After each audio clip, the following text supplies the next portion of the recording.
the last signal from Earth. They came without warning. No explosions, no invasion fleets tearing through the sky. Just silence. One by one, cities across the world went dark.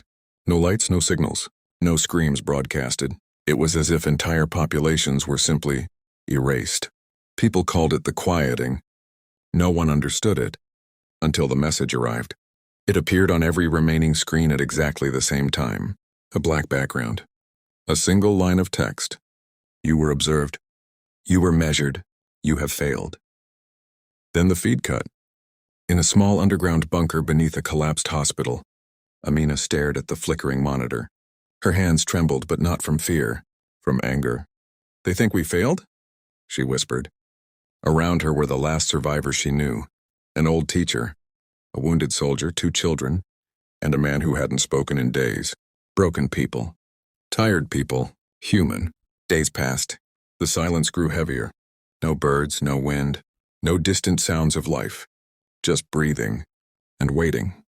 Until the second message came. This time it wasn't text. It was a presence. Something reached into their minds. Not physically, not visibly, but everyone felt it. A cold intelligence, ancient, calculating, watching. Amina collapsed to her knees as memories flooded her mind. Not hers. Wars from other worlds. Civilizations rising and being erased. Species that begged. Species that fought. Species that surrendered. And then, nothing. A voice echoed inside her head. Your species is inefficient, violent, emotionally unstable. Amina gritted her teeth. The others screamed, clutching their heads. The voice continued. You destroy your own kind. You exhaust your planet. You repeat failure patterns. Tears streamed down Amina's face. Not from pain, but from what came next. The entity began digging deeper. Into human memories. Into everything. And suddenly, it hesitated. It saw a mother shielding her child in a burning city. A soldier carrying an enemy to safety. A man sharing his last piece of bread with a stranger. A child laughing. In the middle of ruins. The presence faltered. For the first time, it didn't understand. Amina felt it. That hesitation. That crack. So she stood. Her legs weak. Her voice shaking. But she spoke anyway. You think we failed? She said aloud, even though she knew it could hear her thoughts. We're still here. The entity responded instantly. Survival is not success. Amina shook her head. No, but getting back up is. Images surged forward, this time not forced. Chosen. By her.